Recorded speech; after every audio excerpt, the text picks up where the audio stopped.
my name is Sophie West, and my topic is language gives insight to gender status in terms of culture. And the learning goal that I will be attempting to achieve is students will analyze how language and meaning are shaped by culture and context. And the works I'll be analyzing are The Handmaid's Tale by Margaret Atwood and the article Feminism and Politics in The Handmaid's Tale. And I will also be analyzing the book Lean In by Sheryl Sandberg, the COO of Facebook. So some background information on feminism, which is an important theme in The Handmaid's Tale. The Handmaid's Tale was published in 1986, and the decades preceding this were a very important time for feminism because a lot of advances were made. For example, in 1960, the FDA approved birth control pills, which gave women more freedom over their own bodies, and that is an important theme in The Handmaid's Tale because the handmaids are referred to as vessels, and their only value is for their bodies. That's the only reason why they're in society. In 1963, Congress passed the Equal Pay Act, which made it illegal for women to be paid a lower wage for men for doing the same job. In 1964, the Equal Employment Opportunity Commission was established to enforce the Equal Pay Act and make sure that women, as well as all other minorities, were being treated equally in the workplace. And in 1972, Title IX was passed, and that banned all discrimination in school, so women and men could take the same classes and play the same sports without being discriminated against. And in 1974, the Equal Credit Opportunity Act allowed women to have the same opportunities to get consumer credit as men, which it had been harder for women to do that in the past. These were all important issues because it kind of set the stage for Margaret Atwood's novel. She felt that in the 80s, feminism took a downturn due to a conservative revival, and there was an increase in influence of religious conservatives in the United States, and a lot of Christian fundamentalists were becoming more prevalent, as well as the conservative presidency of Ronald Reagan, and many people, such as the conservatives, were opposed to the sexual revolution that had been taking place in the 60s and the 70s and had kind of started to slow down by the 80s. And Margaret Atwood, as well as many other liberals, feared that women's rights were going to be reversed through this new conservative regime and that all the advances they had made in the past would be lost. And so she wrote her book, The Handmaid's Tale, as somewhat of a warning to American society. Some language that is used in The Handmaid's Tale is, again, the women are referred to as vessels, and the handmaids are only used as childbearing machines. They've been completely dehumanized, and in the society of Gilead, they are completely subordinate to men. And this shows kind of a hyperbole of the total regression through all of the feminist advances that had been made. All of these have been eliminated, and we're pretty much back to even pre-Victorian times where women had literally no rights at all. And some other religious language that she uses in her novel kind of alludes to the religious conservatives that had been gaining influence and power in the United States. And I think that through this religious language, she's trying to warn her audience about the consequences of being too dependent on these people's views. And some of the religious language that she uses in her novel are the stores called Loaves and Fish and Milk and Honey, and then also the eyes of God and the guardians of faith, which watch over everyone in society. So again, this is kind of reflecting the fear of many liberals in America during the 80s of all these rights that they had fought so hard to gain being reversed. In feminism, the article Feminism and Politics in The Handmaid's Tale is referring to the cultural context of The Handmaid's Tale, and it kind of gives deeper meaning because many people in the 70s and 80s had gone through all this increase in the rights of women. They had fought and they had made necessary changes in society, and they didn't want to see that all go away. So The Handmaid's Tale was more culturally significant to them because it reflected their fears. And today it is still culturally relevant because feminism has kind of reached a stagnant point where, I mean, in my opinion, women and men are pretty much as equal as they're going to be. I don't feel subordinate to anybody, and I mean, I don't think that very many other people do.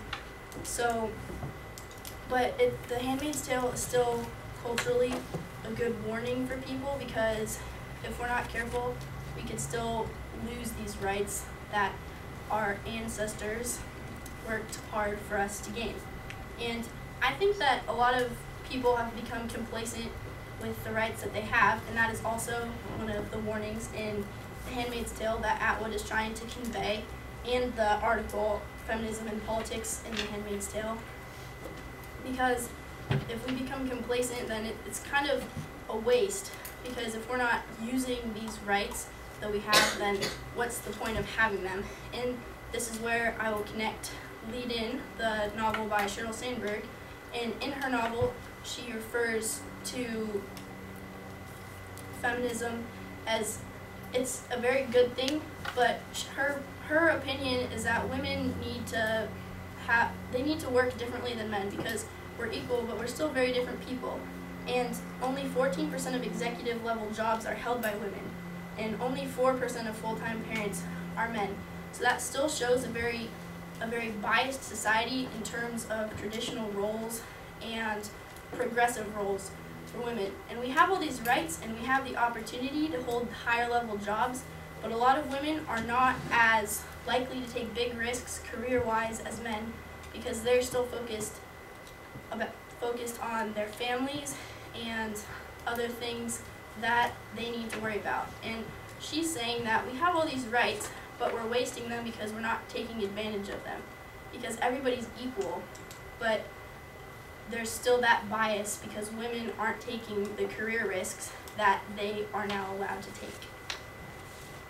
And Lean In itself is kind of, again, referring to the cultural context of Handmaid's Tale in its title, because she's saying that we need to lean into all these rights that we have. And the books have really the same message, because Margaret Atwood and Sheryl Sandberg are both saying that we can't become complacent and we can't just ignore these things that we have.